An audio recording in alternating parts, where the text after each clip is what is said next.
केंद्र में सत्तारूढ़ दल और यहाँ जो नीतीश कुमार का जो सत्तारूढ़ दल है और तमाम अन्य प्रांतों में आपने अन्य दलों के लिए काम किया है, कौन सी परिस्थिति है कि आज आप अकेले जनसुराज के नाम पर बिहार का भ्रमण कर रहे हैं?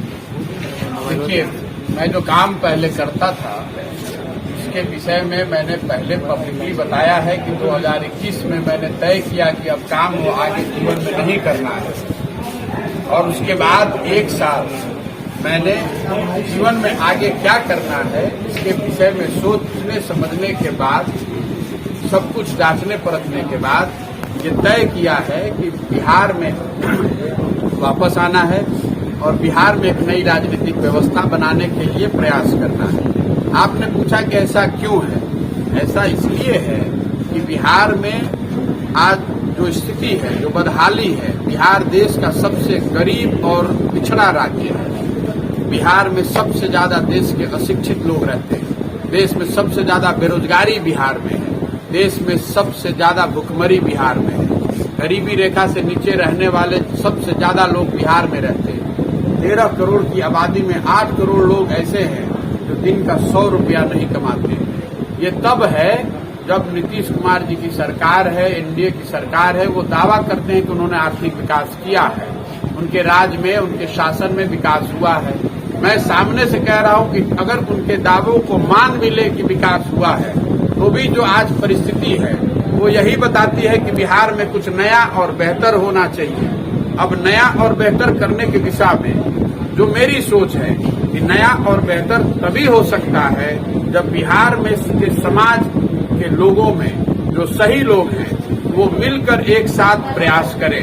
बिहार को एक साथ मिलकर बेहतर बनाने का जब प्रयास होगा तभी बिहार में स्थिति सुधरेगी। इसीलिए समाज में लोगों से मिलना, उनसे संवाद स्थापित करना, उनकी मदद से यहाँ के समस्याओं को समझना, यहाँ के समस्याओं को सुलझाने की दिशा में क्या किया जा सकता है इसको जानना, और किन लोगों को साथ में लेकर इस पूरे अभियान को किया जा सकता है, बिहार को सुधारा जा सकता है, इसके बारे में लोगों के द्वारा जो सुझाव दिए जाएं उसको लेकर आगे बढ़ने का ही पूरा प्रयास है। इसीलिए ये काम कर रहे हैं। बड़े बड़े शर्तों के साथ आपने तमाम राजनीतिक दलों के लिए काम किया है, तो इस बार बिहार की जनता आप पर एतबार क्यों करे? बिहार की जनता बिल्कुल मेरे कहने पर एतबार न करे। मैं जो कह रहा हूँ इसको सुने, समझे, इसका मूल्यांकन करे। मेरे कथनी पर नहीं, मेरे करनी पर जाना है। मैं जो कह रहा हूँ उसको मत मानिए, जो कर रहा हूँ उसको देखिए, उसको जांचिए, परखिए, मूल्यांकन कीजिए, और अगर ठीक लगे, अगर विश्वास बने तो समर्थन कीजिएगा। आज बिहार में कोई चुनाव नहीं है, इस साल भी नहीं है, अगले साल भी नहीं है, तो बिहार के लोगों के पास अभी 1 साल, 1.5 साल, 2 साल से ज्यादा का समय है इस बात को जांचने और परखने के लिए कि जो मैं कह रहा हूँ ये बात सही है कि गलत है, जो मैं कर रहा हूँ वो समाज के हित में है या हित में नहीं है। बिहार के लोगों के पास वो समझदारी है, उनको आप मूल्यांकन इसका करने दीजिए। अगर मूल्यांकन करने के बाद उनको लगेगा कि जो मैं कह रहा हूँ ये ठीक नहीं है या समाज के हित में नहीं है, तो बेशक मेरा भरोसा न करें, मुझ पर विश्वास न जताएं। लेकिन अगर सब करने के बाद उनको लगता है कि नहीं ये ठीक रास्ता है, ये बिहार के बेहतरी का प्रयास है, तो फिर उस समय वो आकर विश्वास कर सकते हैं, समर्थन कर सकते हैं। आज प्रशांत किशोर जी अनौता पहुंचे हुए हैं, मीडिया कर्मियों से बातचीत कर रहे हैं, और अभी यहाँ जो लोग थे उनको आपने संबोधित किया, लोगों ने भी आपसे सवाल पूछा। तो ये पूर्व शिक्षा मंत्री बिहार सरकार प्रशांत शाही जी का, पीके शाही जी का ये जन्मभूमि है, और यहाँ वर्तमान मुखिया भी है। यहाँ कार्यक्रम कैसे बनाने का? नहीं, देखिए, कार्यक्रम जो है, जैसा मैंने अपनी 5 मई के प्रेस वार्ता में पटना में बताया था कि मैंने कोई दल और मंच तो बनाया नहीं है, मेरे पास कोई काडर है नहीं, कोई सहयोगी है नहीं। जो लोग अपने यहाँ बुलाते हैं, अपने घर में, अपने गांव में, अपने पंचायत में, अपने ऑफिस में, अपने विद्यालय में, अपने खेत में, अपने दलान में, वहां मैं जाता हूँ, अपनी बात साझा करता हूँ। लोग जो वहाँ आते हैं वहाँ उनसे परिचय करता हूँ, उनसे उनकी बात सुनने और समझने का प्रयास करता हूँ। जैसा आप देख रहे हैं, मैं आज अभी आया हूँ यहाँ 10:30 11 बज रहे हैं रात के, सुबह से लेकर यही काम कर रहे हैं। अलग अलग जगहों पर जो लोग अपने यहाँ बुलाते हैं उनके यहाँ जाते हैं, उनके साथ बात करते हैं। ये कोई राजनीतिक मंच नहीं है।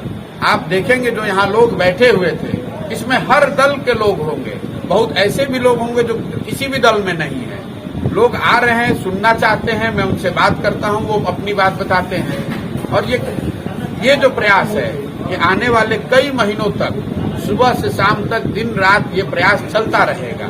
इसको मैं रोकने वाला नहीं हूं, क्योंकि इसी के माध्यम से मुझे पता चलेगा कि समाज में क्या विषय है, लोगों की समस्याएं क्या हैं, लोगों की तकलीफें क्या हैं, इन तकलीफों को बेहतर बनाने के लिए क्या कुछ किया जा सकता है। और ये सब करने के लिए जो सबसे महत्वपूर्ण है, समाज के कौन से ऐसे लोग हैं जिनको साथ में लेकर चलना होगा। सर, अगर आप नए दल बनाते हैं और चुनाव लड़ते हैं सर, तो जैसे जितना बिहार में पार्टी है, वो अब जितना दल बना हुआ है वो अपने जातिवाद को लेकर चल रही है, जाति को लेकर चल रही है। तो क्या आप भी वही करेंगे या सभी समाज के लोग होंगे? पहली बात, मैंने इस बात को कई बार बताया है कि अगर दल बनता है तो वो प्रशांत किशोर का दल नहीं होगा, किसी व्यक्ति, किसी जाति, किसी परिवार का दल नहीं होगा। ये पूरा जो प्रयास है वो समाज से जब आप मत के हजारों लोगों को, लाखों लोगों को निकाल कर लाएंगे, वो सब मिलकर इस पदयात्रा के बाद में जब सब लोग एक साथ आएंगे तो वो बैठ के तय करेंगे कि दल बनाना है कि नहीं। अगर सब मिलकर तय करते हैं कि हमें दल बनाना है तो उस समय दल बनाया जाएगा। और उस समय वो सब लोग मिलकर तय करेंगे कि दल का संविधान क्या होगा, दल को चलाया कैसे जाएगा, दल में टिकटों का आधार क्या होगा, दल में पदाधिकारी कैसे नियुक्त किए जाएंगे। ये प्रशांत किशोर का फैसला नहीं है, आगे भी नहीं होगा। एक लोकतांत्रिक व्यवस्था होगी जिसमें बिहार के हर वो व्यक्ति जो इसमें शामिल होना चाहते हैं, जुड़कर अब कुछ प्रयास करना चाहते हैं, उनको ये अवसर होगा कि वो इसमें जुड़कर लोकतांत्रिक तरीके से बिहार के विकास में अपना योगदान कर सकें। सर, राजनीति के रणनीतिकार हैं, लेकिन ये बिहार है।